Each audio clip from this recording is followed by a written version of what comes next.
Halo guys, balik lagi bersama Bang Theo di sini. Kali ini Bang Theo akan melanjutkan cerita Against the Sky Supreme. Buat kalian yang penasaran, langsung saja ya simak video kali ini. Di atas panggung, Gongsun Yangchun menatap Tan Xingning dan berkata, "Mari kita bicara tentang hasil kompetisi para murid. Siapa yang menjadi juara?" Tan Xingning dengan hormat berkata, "Kepala, 4 murid di bawah tetua keempat menjadi juara pertama. 4 murid di bawah tetua kelima menjadi juara kedua. 4 murid di bawah tetua ke-16 menjadi juara ketiga." Mendengarkan hal itu, Gongsun Yangchun bertepuk tangan dan berkata, "Ternyata yang menjadi juara pertama adalah murid Lu Yi. Yah, Lu Yi memang pantas menjadi tetua gerbang abadi." Kecuali Tan Xingning, Shen Shubing, dan Chen Shuiyue, para tetua dan diaken lainnya semua setuju dengan perkataan itu. Mereka tahu bahwa Gongsun Yangchun sengaja mengatakan hal ini untuk mengembalikan reputasi Lu Yi. Pada saat ini, suara Gongsun Yangchun menjadi sedikit dingin. "Kepala Tang, mari kita bicara tentang kompetisi para tetua. Siapa yang menjadi juara pertama, kedua, dan ketiga?" Tan Xingning mengerutkan kening dan berkata dengan jujur, "Karena Tan Yun mewakili tetua berjasa, maka tetua berjasa menjadi juara pertama. Tetua keempat menjadi juara kedua, dan tetua kedua menjadi juara ketiga." Gongsun Yangchun tersenyum sedikit, menatap Tan Xingning, lalu berkata, "Apa yang kamu katakan? Mewakili tetua berjasa?" Tan Xingning memiliki firasat yang buruk. Tiba-tiba, Gongsun Yangchun melambaikan tangannya ke arah Tan Xingning. Tan Xingning terpental sejauh 30 kaki. Terlihat jelas bahwa di pipi kanan Tan Xingning ada bekas tamparan 5 jari. Tan Xingning bergumam di dalam hatinya, "Orang tua sialan, aku adalah putri dari dinasti Suci Tangsun. Kamu berani menamparku, aku pasti akan menghabisimu." Setelah itu, Tan Xingning berkata dengan dingin, "Kepala, mengapa kamu mengajar bawahan ini? Aku tidak tahu di mana letak kesalahanku." Gongsun Yangchun berkata, "Jika seorang tetua diwakili oleh orang lain, maka kompetisi ini bukan disebut kompetisi antar tetua." Gongsun Yangchun melampiaskan kemarahannya pada Tan Xingning. Menurutnya, jika Tan Xingning tidak mengizinkan Tan Yun menggantikan Shen Shubing, maka muridnya tidak akan dipermalukan oleh Tan Yun di depan umum. Gongsun Yangchun menatap Shen Shubing dan berkata, "Cepat kemarilah." Wajah Shen Shubing memucat. Dia ketakutan, tetapi dia tetap berjalan menuju Gongsun Yangchun.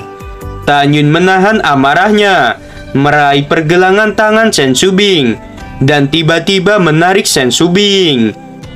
Gongsun Yangchun sangat marah, tetapi Tan Yun tiba-tiba berteriak, "Gongsun Yangchun, kamu sangat keterlaluan.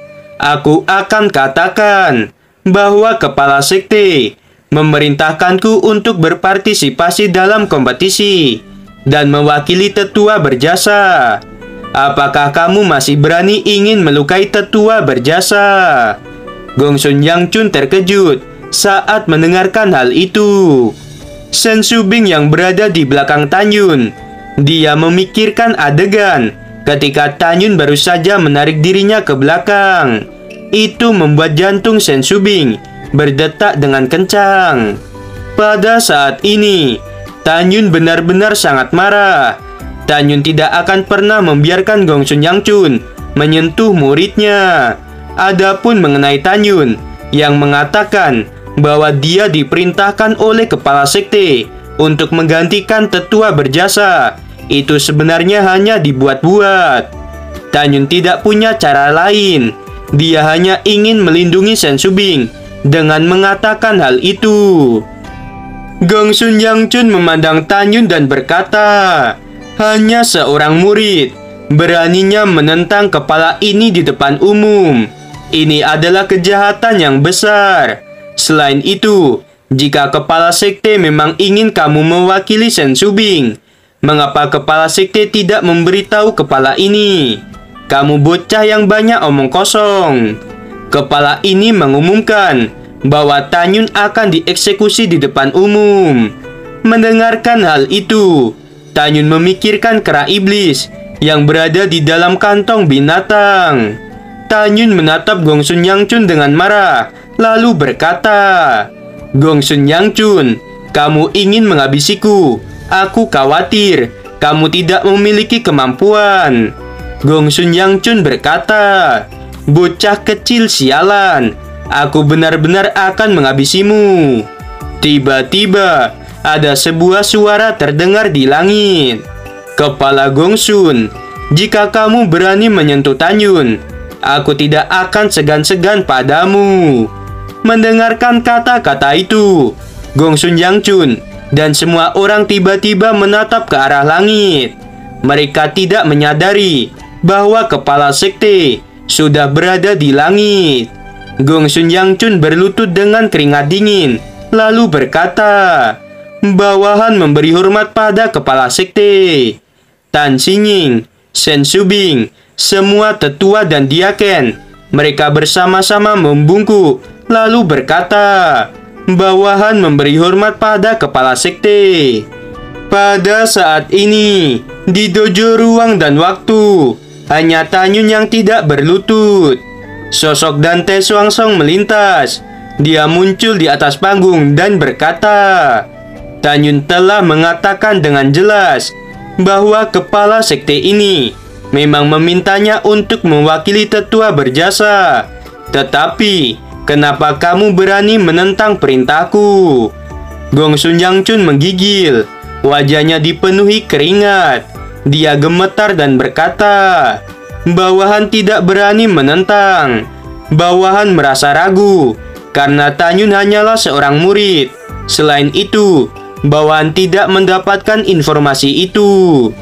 Dante Swangsong berkata dengan marah, apakah setiap perintahku harus mendapatkan persetujuan darimu? Gongsun Yangchun berkata, bawahan tidak bermaksud begitu. Setelah Dante Swangsong terdiam beberapa saat, dia berkata dengan dingin, baiklah, aku akan memaafkanmu. Gongsun Yangchun menyeka keringat dingin. Dia berdiri dan berkata, bawahan berterima kasih kepada kepala sekte. Pada saat ini, wajah Tanyun juga dipenuhi dengan keringat. Seperti yang kita tahu, jika melakukan kebohongan atas nama kepala sekte, maka orang itu akan dihabisi. Dante Swangsong menatap Tanyun. Dia berbicara melalui pikiran. Kamu cukup berani. Kamu berani memalsukan perintahku.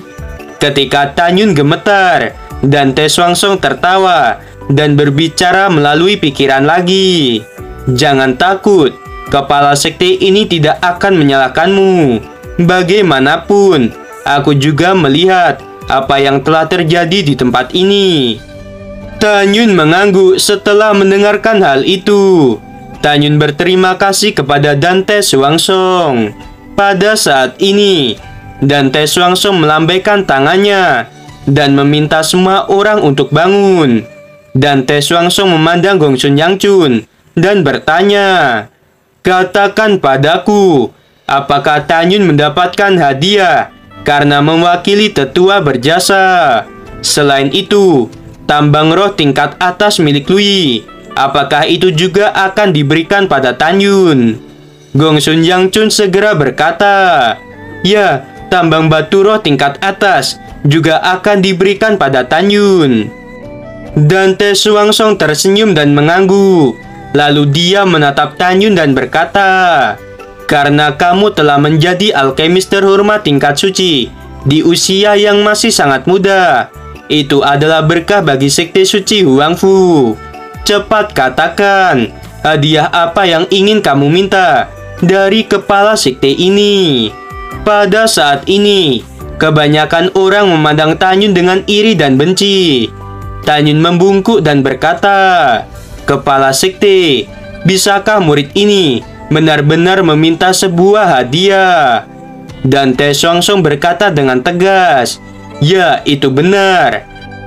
Tanyun mengerutkan kening dan berkata, "Kepala sekte, murid tahu bahwa ada 42 alam rahasia kecil di seluruh gerbang abadi. Setiap divisi memiliki satu alam rahasia kecil. Tersisa 33 alam rahasia kecil di gerbang abadi. Murid ini ingin memintamu untuk memberikan hadiah sebuah alam rahasia kecil."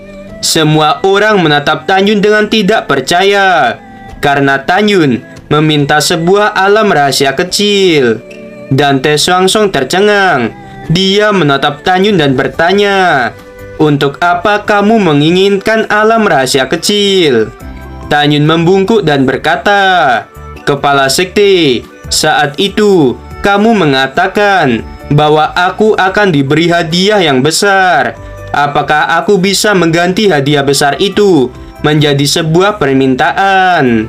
Dan Te Song berkata, "Kita bicarakan terlebih dahulu." Tanyun dengan hormat berkata, "Sejak tetua berjasa memasuki gerbang abadi, dia selalu diejek dan dipermalukan oleh para tetua lainnya." Tanyun berkata lagi, "Murid bisa sampai sekarang ini, itu karena tetua berjasa. Jadi murid ingin tetua berjasa bersama para murid di bawahnya keluar dari divisi pil, lalu membuat divisi yang baru dan membangun alam rahasia sendiri."